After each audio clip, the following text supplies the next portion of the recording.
O programa Saber Direito desta semana é com o professor Sérgio Camargo. O curso é sobre direitos humanos. Tem dúvidas sobre o assunto? Mande um e-mail para nós, saberdireito@stf.jus.br. E você também pode estudar pela internet. Basta acessar o www.tvjustiça.jus.br. Olá, sou o professor Sérgio Camargo e estamos tratando essa semana acerca das políticas públicas para a diversidade sexual. Em nosso primeiro encontro, nós tratamos de políticas públicas no Brasil, conceitos técnicos, jurídicos acerca de reserva do possível, sobre a questão do mínimo existencial, a questão das opções políticas e as próprias políticas públicas. Já no nosso segundo encontro, fizemos referência aos planos nacionais de direitos humanos, desde a sua primeira versão em 1996, passando por sua segunda versão em 2002 e alcançando a terceira e última vigente versão agora em 2009. E hoje, no nosso terceiro encontro, nós vamos tratar da efetivação de políticas públicas, perseguindo aí, a partir de municipalidades e diversos estados da federação, normas, leis que acarretaram efetivamente políticas públicas voltadas a esta minoria de orientação homossexual e que deram certo. E muitas delas a partir de pequenos gestos, de pouco gasto orçamentário, que percebemos tiveram uma grande eficiência. Na aula passada, nós mencionamos, por exemplo, uma norma originada do estado do Ceará, 13.833 de 2006, que passou a prever a capacitação do recurso humano estadual, mais especificamente as polícias civil e militares daquele estado, que em direitos humanos tiveram inseridas a questão da orientação sexual. Observem os ouvintes que um simples gesto de inclusão acadêmica acerca da diversidade sexual já traz a orientação ao recurso humano estatal e, com certeza, vai impactar nesta minoria de orientação homossexual. Uma outra forma de inclusão social, a partir de política pública educacional, foi gerida pela Coordenadoria Especial da Diversidade Sexual do município do Rio de Janeiro, que, idealizada pelo coordenador Carlos Tufson, criou o sistema de capacitação do recurso humano do município do Rio de Janeiro. Estaremos tratando em breve da Lei Municipal Carioca 2475 de 96, que cria a infração administrativa às discriminações por orientação sexual, tanto aos estabelecimentos privados do município quanto aos servidores de órgãos públicos municipal. Então, a partir do momento em que já havia, desde 96, uma norma específica punindo por infração administrativa a discriminação por orientação sexual, o coordenador da diversidade sexual entendeu por bem abraçar para si o dever de capacitar o recurso humano do município na sua maior abrangência possível para orientar os servidores públicos civis do município do Rio de Janeiro a como lidar com situações que envolvam a comunidade LGBTT. E tivemos oportunidade de estar à frente da coordenação destas capacitações na cidade do Rio de Janeiro e observamos que muitas vezes, quando estávamos lá nas clínicas da família do município do Rio ou na própria Guarda Municipal do Rio de Janeiro, em diversas secretarias de saúde, de assistência social, pudemos observar que muitas vezes pessoas ainda se mantinham, de certa forma, com alguns critérios de preconceito trazidos pelo seio familiar, como um resquício daquele patriarcado centrado na figura masculina, que tanto influenciou e denegriu o sexo feminino ao longo dos anos, por exemplo. E observamos que uma capacitação de 2, 3 horas, envolvendo questões de direitos humanos, explicando para as pessoas questões simples. Por exemplo, todos que me ouvem já ouviram falar das paradas do movimento gay, que são a parada gay que ocorre na cidade de São Paulo, que é a maior parada gay do planeta, contando aí no último exemplo do dia 28 de maio de 2012, entre 3 e 4 milhões de participantes na Avenida Paulista, superando paradas gays dos estados americanos, sede dessa noção. Mas será que nós compreendemos o porquê da parada do movimento gay? Da onde surgiu a parada gay? Muito poucas pessoas sabem que a parada gay ela surgiu a partir de um evento de grande importância na luta dos direitos civis humanos que ocorreu nos Estados Unidos da América, mais especificamente em Nova York, no final da década de 60, por volta de 1968 para 1969, num bar conhecido como Stonewall Inn. Era um bar, era um gueto de frequência homossexual, típico de minorias se esconderem da maioria para poderem exercerem, ainda que minimamente, a sua liberdade de expressão. Então, homossexuais se encontravam no Stonewall Inn para confraternizarem, beberem cerveja, conversarem com os amigos. E a partir de um determinado momento, mais ou menos pelo dia 18 de junho de 1968, a polícia norte-americana começou a fazer batidas nesse bar sob a desculpa de que estavam coibindo a venda de bebida alcoólica, pela questão da lei seca norte-americana. Só que naquele momento, o Stonewall Inn já era reconhecidamente um bar que estava alinhado à lei seca e não vendia bebida alcoólica. E na prática, o que se estava fazendo ali era um ato de discriminação e preconceito em que a polícia entrava no bar para agredir fisicamente os frequentadores do bar.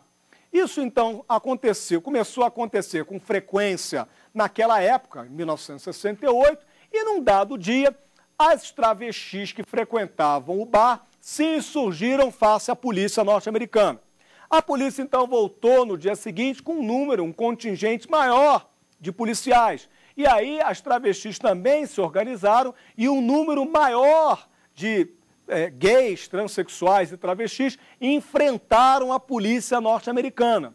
Essa situação lamentável de enfrentamento físico, geradora de desgaste e violência, ela acabou ocorrendo durante uma semana, quando a polícia norte-americana de Nova York percebeu que não tinha como conter mais aquela insurreição da minoria LGBT e uma passeata marcou o fim daquela discussão, daquela insurreição. E a partir daquela passeata foi conhecido como a Parada Gay, o movimento social civil pela luta LGBT, que se propagou o mundo afora e, por isso, a maior parte das chamadas Parada Gay ocorre mais ou menos no mês de junho para julho de cada ano, como uma lembrança da insurreição de Stonewall Inn, em que um grupo menor de travestis e transexuais se insurgiram face ao poder público do Estado nova-iorquino e impuseram uma limitação para a supressão de seus direitos da dignidade da pessoa humana.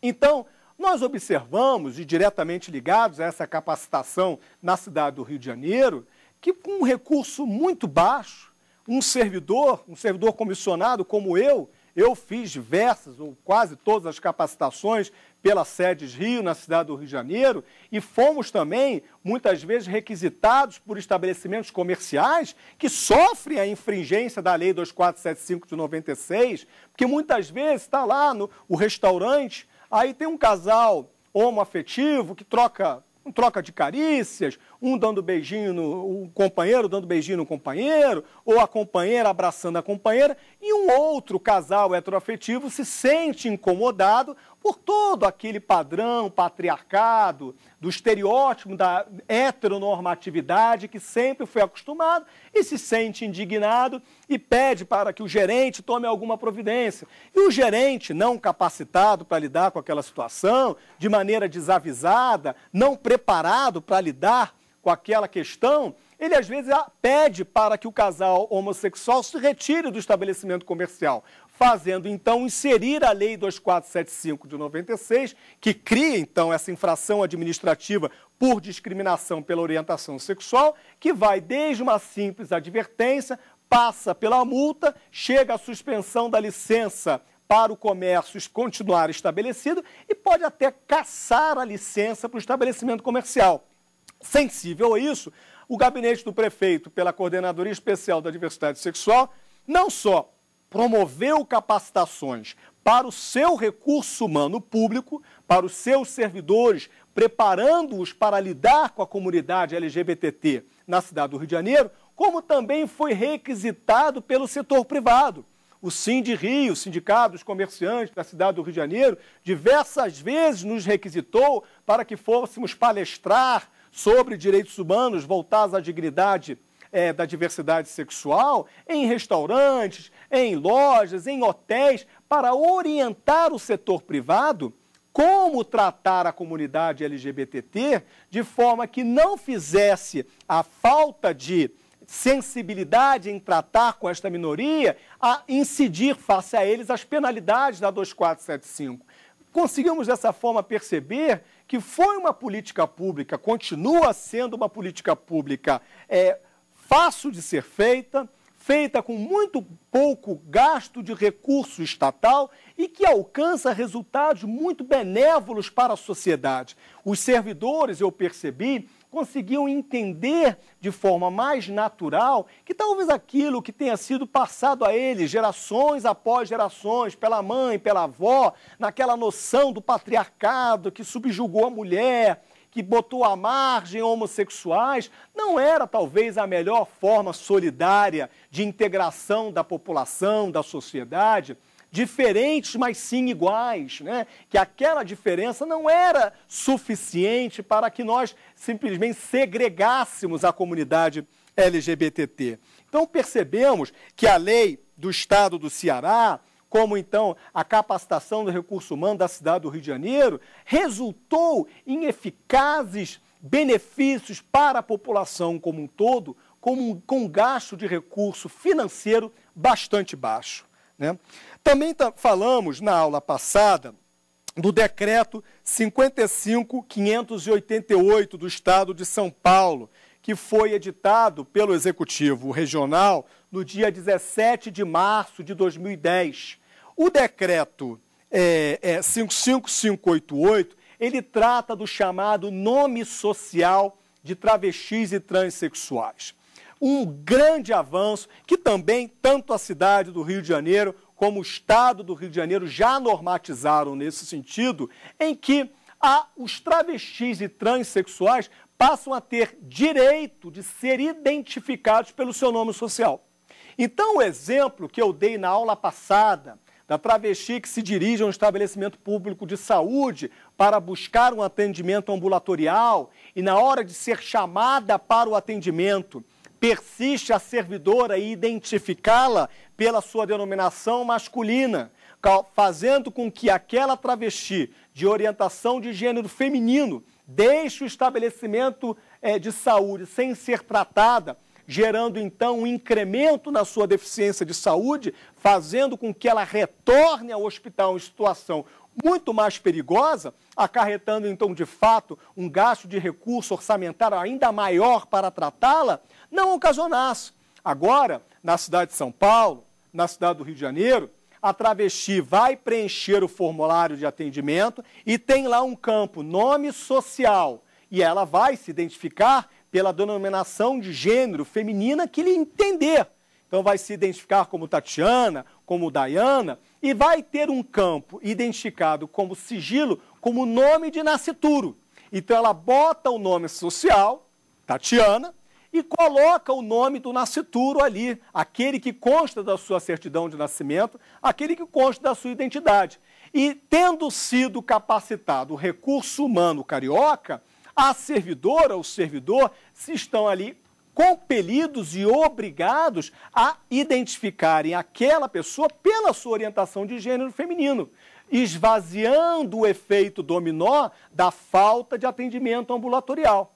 Esse resultado alcançou-se de uma maneira muito simples. Uma norma do Executivo atrelada a um procedimento de capacitação do seu recurso humano. Então, criamos a norma de conduta social e fizemos o quê? Treinamos o setor público, os servidores, a lidarem com aquela diferença, de maneira a propiciar a integração, a igualdade objetiva da orientação de gênero travesti, com grandes avanços e sucessos, né? Bom, uma outra política pública que me é bastante cara e eu tenho bastante apreço, e já havia mencionado tanto na primeira como na segunda aula, chegamos agora ao momento de tratá-la com mais a miúde, né? Na medida em que a temática é hoje a efetivação de políticas públicas, né? Na cidade do Rio de Janeiro está ainda em vigor, o chamado Projeto Damas, que é um projeto belíssimo de reinserção de travestis e transexuais ao mercado de trabalho. De que maneira, né? As travestis e transexuais passam por um processo seletivo, porque nós temos um número, como qualquer política pública, não há orçamento que resista a alcançar a todos de forma igual. Então, prevemos um número de vagas, né, nos primeiros projetos Damas da atual Coordenadoria da Diversidade, formavam-se 2 turmas de 20 pessoas, em que as travestis recebiam capacitações profissionais e, em parceria com o setor privado, nós conseguimos a alocação destas pessoas de volta no mercado de trabalho, dando elas a digna oportunidade de escolherem por outra atividade profissional, se assim queiram, se assim entendam, que não a prostituição ou o profissional da beleza. Então, o Projeto Damas é um projeto que também deu certo. A travesti e a transexual cursa durante 2 vezes na semana, por 4 horas diárias durante 1 ano. Essa capacitação recebe uma certificação e, em parceria com o setor privado, o setor público tenta já direto inseri-la no mercado de trabalho. E, paralelamente, é paga uma bolsa auxílio, nada muito, né, apenas representativo, no ajuda do custeio, até para incentivar que a travesti e a transexual diminua a sua participação na prostituição e tenha já a percepção de poder buscar, se assim desejar, uma nova orientação profissional. Então, também o Projeto Damas foi um projeto reformulado pela Coordenadoria da Diversidade Sexual, pelo coordenador Carlos Tufson, e resultou em eficiente resultado para travestis e transexuais da cidade do Rio de Janeiro. E com isso nós percebemos que essas pequenas situações, que essas pequenas políticas públicas, elas alcançaram de fato a ponta da minoria, né? Os travestis, as transexuais, os gays como um todo, e de certa maneira você qualifica um pouco mais o recurso humano do Estado, ensinando a eles a como devem se portar diante de situações que envolvam pessoas de orientação de gênero ou de orientação homossexual. E você melhora na ponta a qualidade de vida do cidadão brasileiro. E essas políticas públicas foram alcançadas, repito, com um gasto de recurso bastante diminuto, né? Não teve, assim, grandes volumes de recurso orçamentário para estas pastas. Uma outra norma que me veio com muita felicidade, até porque é uma norma do Conselho Nacional de Imigração, é a RN 77, ela permite a brasileiros e estrangeiros que acessem o visto de permanência, o visto de temporário, independente da sua orientação sexual. Mas vamos falar já um pouco melhor acerca disso, porque agora temos a pergunta de um de nossos alunos. Olá, professor. Meu nome é Matthews Michels. Eu tenho uma pergunta. As minorias têm direito à efetivação das políticas públicas? A efetivação como direito às minorias vem sendo um crescente no nosso país.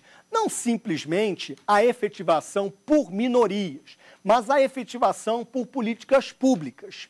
Exemplos mais contundentes são na saúde e na educação. O artigo 196 da Constituição Federal veio expressamente pelo Constituinte originário dizendo: a saúde é um direito de todos. Se a saúde é um direito de todos, primeiro, 2 interpretações. Saúde. Saúde tem uma abrangência interpretativa muito grande. É a saúde emocional da psique humana, é a saúde física, é a saúde na sua múltipla visão. Todos que estiverem em território nacional. O constituinte originário não alocou o comando constitucional a brasileiros, ou brasileiros naturalizados, ele se referiu a todo mundo. Em outras palavras, chega o cidadão num hospital e pede o atendimento ambulatorial. Um caso clássico que foi até resolvido aqui pelo Supremo há alguns anos atrás, em que um cidadão, necessitando de uma prótese de joelho, dirigiu-se a um dos hospitais da rede pública de saúde, do Sistema Único de Saúde, e não tinha aquele estabelecimento de saúde a possibilidade de lhe dar aquela resposta. A partir do ingresso na via judicial, que veio a ser confirmada pelo próprio Supremo, o Poder Público Federal foi condenado a pagar o tratamento ambulatorial, a prever a prótese de joelho daquele cidadão, inclusive com necessidade de ir ao exterior, ir aos Estados Unidos da América para complementar o atendimento ambulatorial. Então, dessa forma, você observa que aqui, não obstante a pergunta do colega ter se dirigido à minoria, e a nossa minoria aqui em questão é a comunidade LGBT, já observamos a percepção de que é possível a provocação do Poder Judiciário para, em ações de obrigação de fazer, obrigar municipalidades, estados e a própria União Federal a implementar uma determinada política pública de saúde e de educação.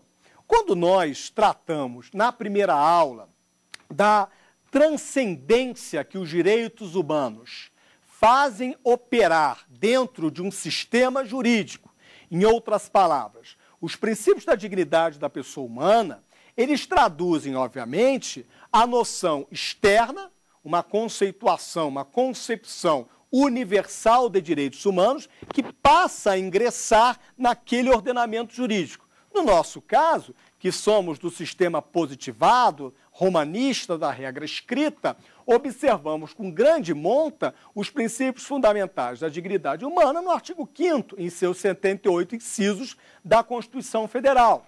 O que hoje discute-se é qual é a legitimidade do cidadão em fazer valer os princípios fundamentais a partir da coercibilidade, a partir da jurisdicionalização, a utilização do Poder Judiciário para obrigar estados, municípios e a própria União Federal a atenderem àqueles preceitos da dignidade humana que o Brasil positivou, estabeleceu em seus princípios fundamentais.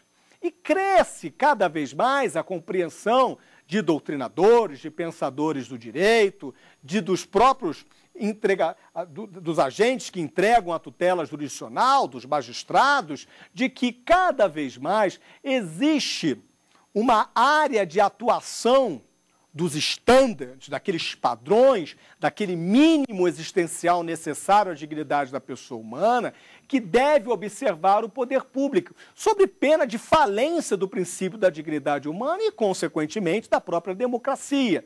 Então, a partir do momento que os direitos humanos se tornam transindividuais, eles passam a superar o próprio território nacional. E, com isso, torna-se obrigatório aos poderes públicos a execução materializada de determinadas atividades em prol do cidadão. É claro que esse é uma reflexão ainda muito tortuosa, não há ainda um alcance homogêneo desta ideia, né? Existem vários juristas, vários magistrados que veem com bastante temeridade a sua interferência enquanto judicantes, enquanto judiciário, magistrados, na atividade do executivo, sob pena de interferência do poder sobre o outro. E também existe uma grande crítica nessa substituição da vontade do administrador pela vontade do juiz, sobre uma falha percepção de que ao judiciário não havia um critério de legitimidade que o executivo e o legislativo têm, que seria o critério da representação popular. Em outras palavras, elegemos membros do Congresso, elegemos vereadores de câmaras municipais, elegemos deputados de assembleias legislativas, elegemos o prefeito, a presidente da República, governadores de estados, mas não elegemos magistrados. Os magistrados alcançam a função da magistratura, como regra, a partir do concurso público. O princípio da acessibilidade pública do artigo 37, inciso 2 da Constituição Federal. Ressalvar situações específicas, como a nomeação de ministros do Superior Tribunal de Justiça, do Supremo Tribunal Federal e alguns outros magistrados de algumas instâncias superiores do Judiciário, que não vêm por acessibilidade pública, mas por indicação de uma autoridade superior. E que, por conta da ausência do sufrágio universal, pela falta do voto ao juiz, estaria esvaziado o judiciário, de forma legítima, de impor ao executivo ou substituir a vontade do gestor pela sua vontade na imposição de políticas públicas. Ouso discordar desse pensamento, do qual guardo severa reserva, salvo outro juízo. A legitimidade do Poder Judiciário em sendo provocado jurisdicionalizar políticas públicas e tornarem-nas efetivas e materiais a partir da obrigatoriedade aos poderes executivos, foi legitimado pelo Constituinte originário quando ele estabeleceu a tripartição de poderes. A representação do judiciário não veio de forma direta como deputado federal, o vereador ou o prefeito, que é eleito pelo cidadão, mas veio de maneira indireta quando o cidadão elegeu o Constituinte originário e o Constituinte originário, em outubro de 88, fez promulgar a Carta Constitucional. Então, salvo outro juízo, entendo que os poderes legislativo, executivo e judiciário, eles detêm o mesmo grau de representação popular que qualquer outro poder foi a ele atribuído. Não é a ausência do sufrágio universal que vai falhar a possibilidade do judiciário em estabelecer políticas públicas. Na aula passada, tivemos a oportunidade de tratar um pouco da questão do controle das políticas públicas. E ficamos bastante alertas e provocamos a reflexão dos colegas de que o judiciário é o único que detém o aparato necessário para efetivamente provocar políticas públicas quando forem jurisdicionalizados a partir do cidadão.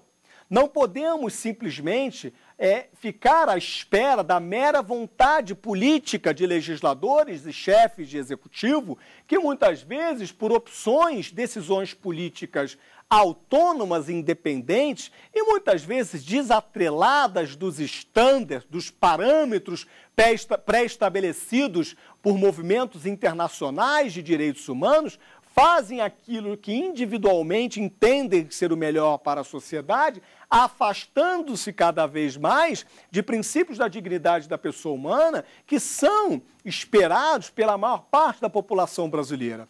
Então, o que hoje começamos a perceber é uma mais efetiva participação do Poder Judiciário, em que ele vai observar a sistêmica evolução da aplicação da política pública por legislativo e por executivos, que na sua ausência e que na sua omissão deverá, a via judicial, obrigar a administração pública a implementar determinada política pública de saúde ou de educação.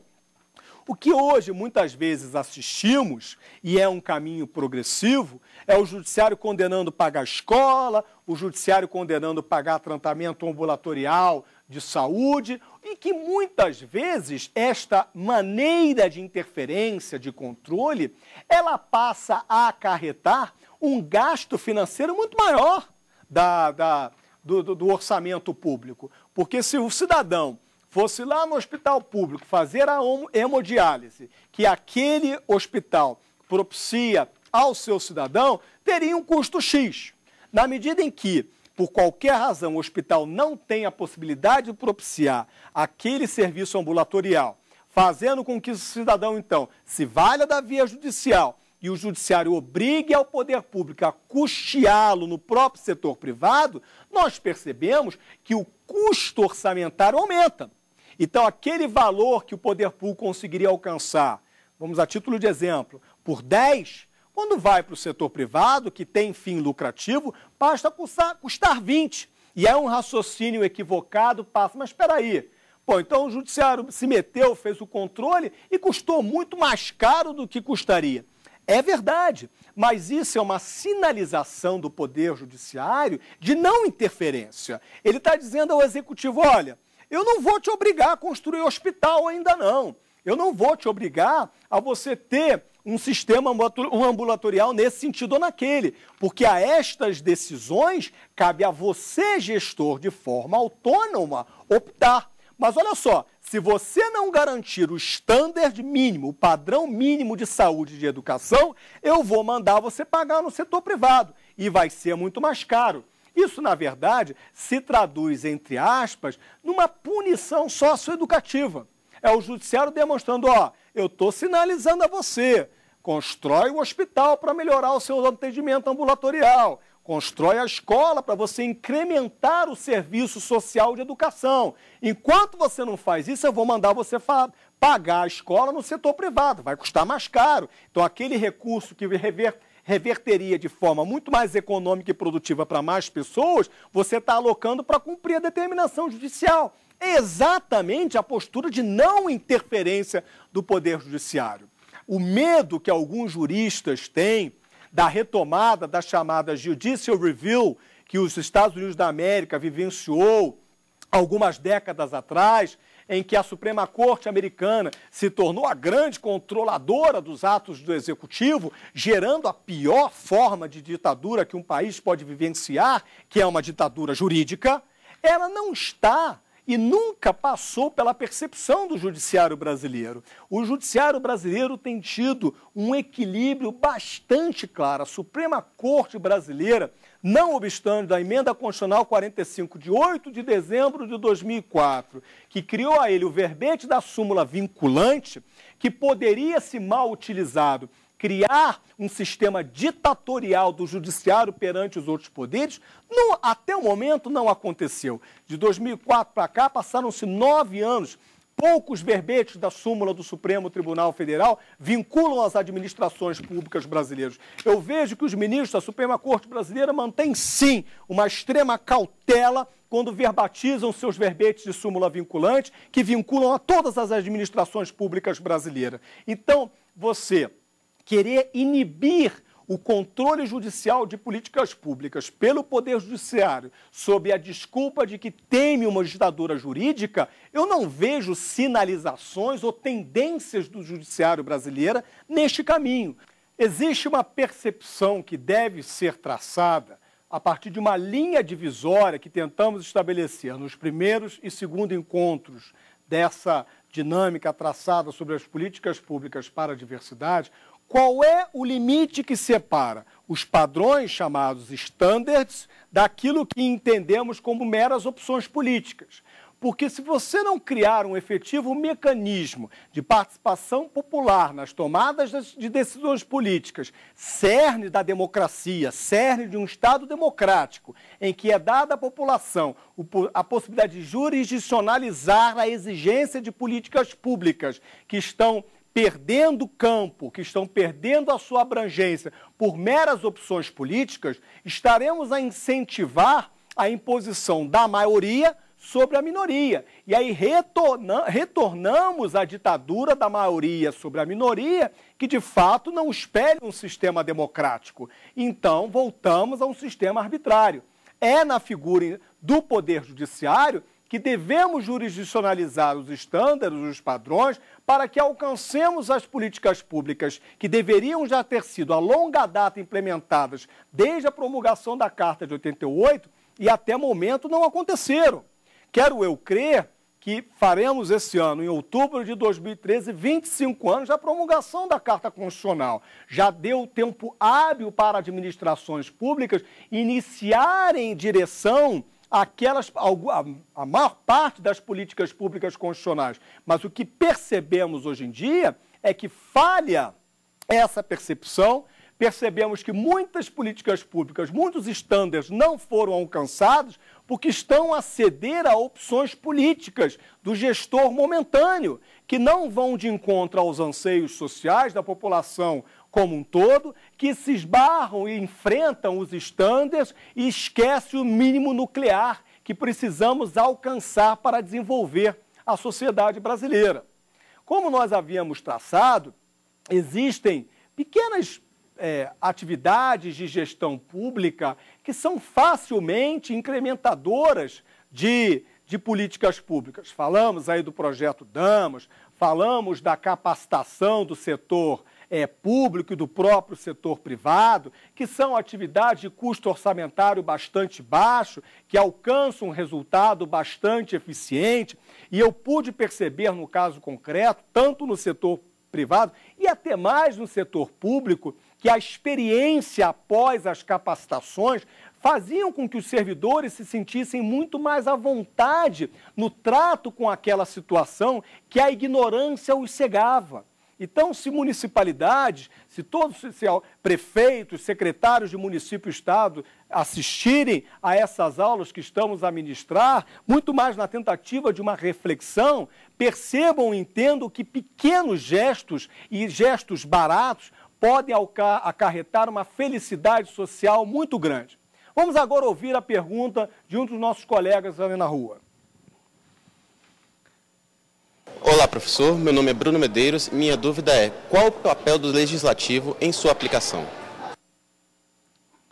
O papel do poder legislativo na aplicação e na execução de políticas públicas, na previsão das mesmas, é de grande relevância, né? É da atividade principal, típica do poder legislativo, estabelecer programas de governo a serem executados em médio e longo prazo pelos poderes executivos e pelos legisladores infraconstitucionais.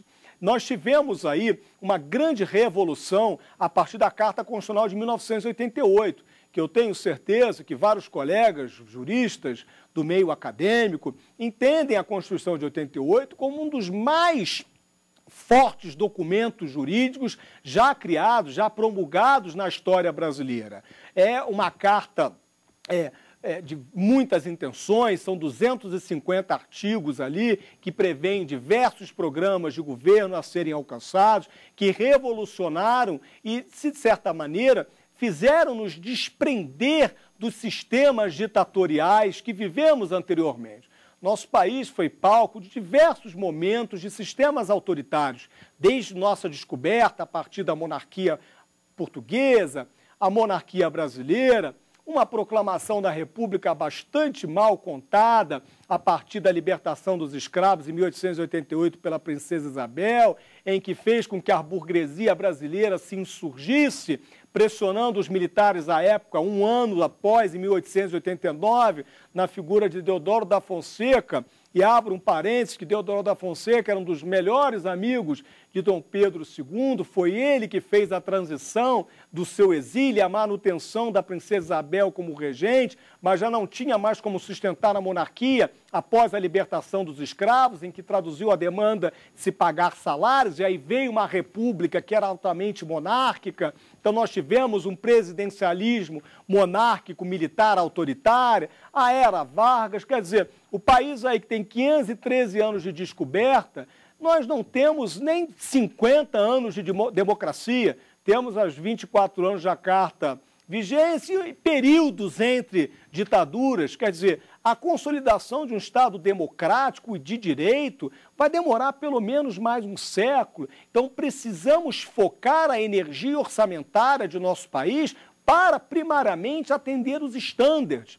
Eu trouxe aqui 2 exemplos para nós de atividades da Coordenadoria Especial da Diversidade Sexual, que tem tido uma grande importância para as políticas públicas cariocas, né? São os avisos nos postos públicos sobre a Lei 2475 de 96. E se o colega puder observar, o aviso está em português e em inglês. A cidade do Rio de Janeiro é o maior centro turístico do nosso país e alerta a todos os transeuntes que existe uma norma do município que cria a infração administrativa pela discriminação por orientação sexual. Se algum colega que me observa hoje, que me assiste, tiver a oportunidade de passear na Orla Carioca, pela praia de Copacabana, pela praia de Ipanema, vai poder observar que nos postos de salva-mar do Corpo de Bombeiros Militar do Estado do Rio de Janeiro, na grade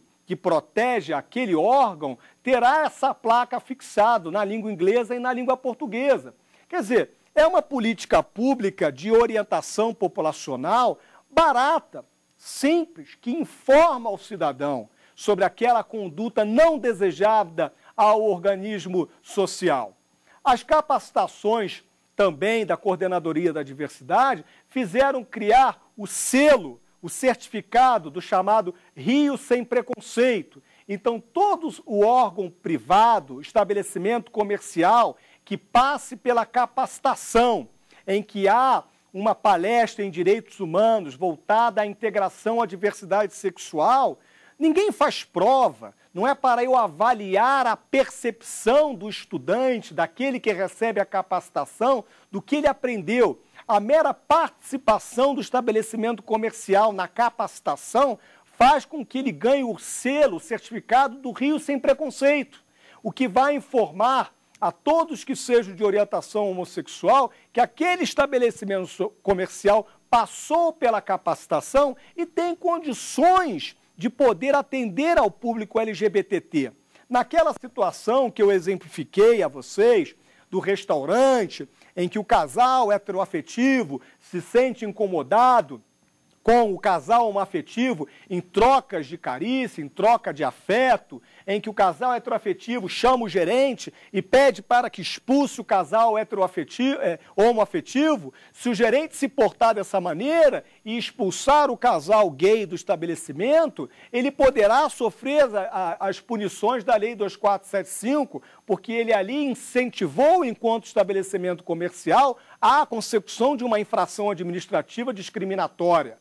Estabelecimentos que receberam essa capacitação vão conseguir compreender e lidar melhor com esta situação, informando ao casal heteroafetivo, por exemplo, que eles foram capacitados pela Prefeitura da cidade do Rio de Janeiro e que existe uma norma vigente, a Lei 2475 de 96, que cria uma infração administrativa pela discriminação por orientação sexual, que a troca de carícia entre pessoas do mesmo sexo é a mera e simples demonstração de afeto.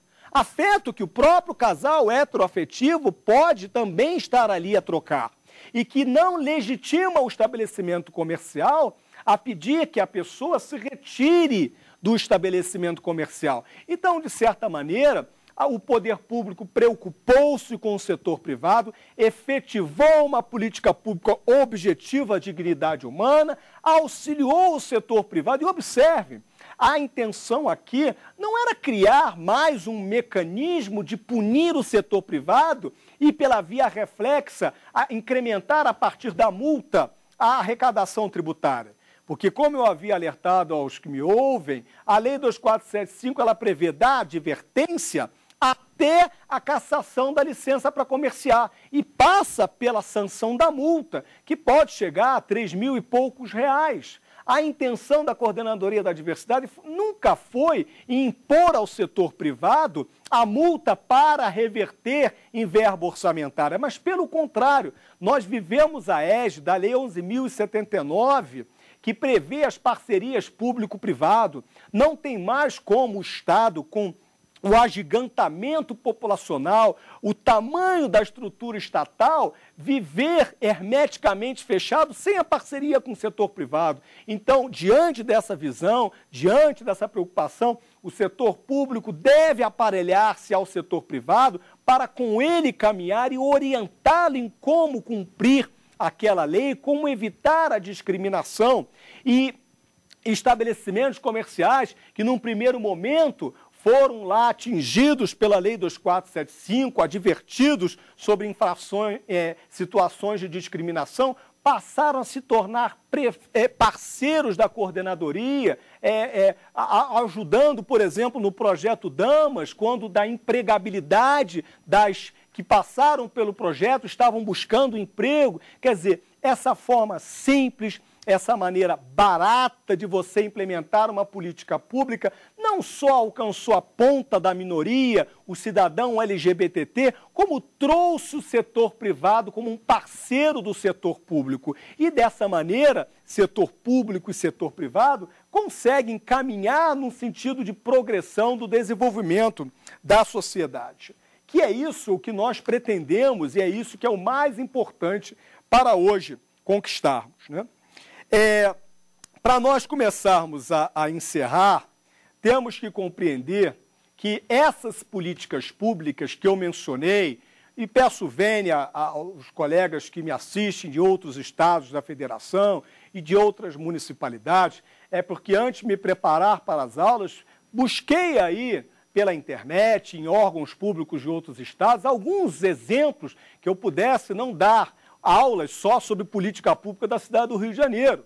É claro que, como por ser de lá, é claro porque já fiz parte do poder público municipal, tenho essa visão e tenho conhecimento das políticas públicas, mas muito precisamos avançar. Se as municipalidades se prestarem a criar órgãos de defesa dessa minoria, de defesa da diversidade sexual, copiando os exemplos do Piauí, os exemplos do Ceará, os exemplos de São Paulo, os exemplos da cidade do Rio de Janeiro, eu tenho certeza que a partir de pouco gasto de recurso público, nós vamos alcançar resultados eficientes, vamos conseguir alcançar a comunidade LGBT de uma forma muito mais razoável. O que hoje observo é que a maior parte das municipalidades não tem um órgão específico, às vezes tem até a Secretaria de Assistência Social e Direitos Humanos, mas essa secretaria não tem uma subsecretaria,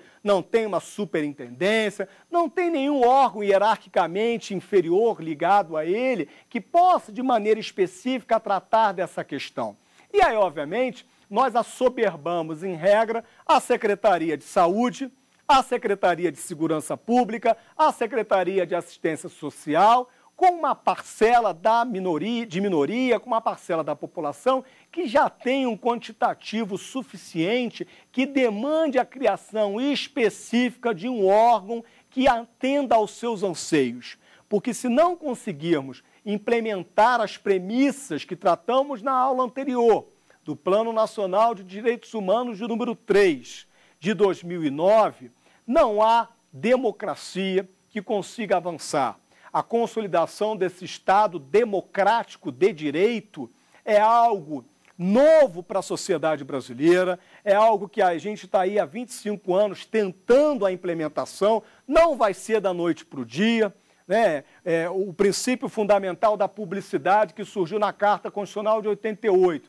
Os funcionários públicos até 1988 não tinham o dever, por preceito fundamental, de publicizar suas informações. Aí você dorme um dia não tendo que informar, acorda o dia seguinte tendo como paradigma da dignidade da pessoa humana o dever de publicizar as informações do governo.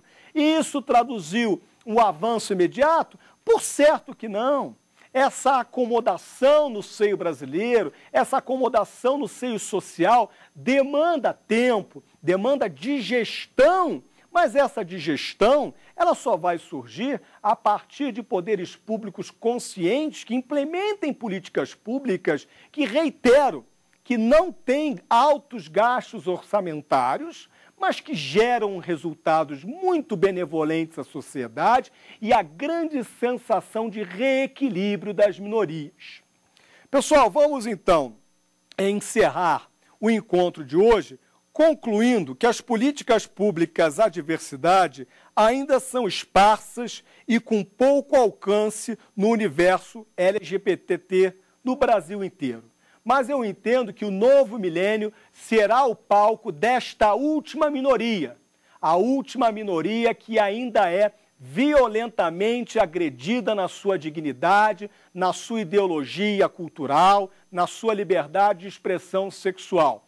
Como eu brinco com os meus alunos, nós homossexuais somos a bola da vez, como já foram os hebreus, os negros, como já foram os judeus. E cabe a nós agora conformar dentro da sociedade brasileira a necessidade de sermos vistos como cidadãos de bem que buscam simplesmente a felicidade. Foi um prazer estar com vocês mais uma vez. Até a próxima aula. Tem dúvidas sobre o assunto? Mande um e-mail para nós, saberdireito@stf.jus.br. E você também pode estudar pela internet. Basta acessar o www.tvjustiça.jus.br.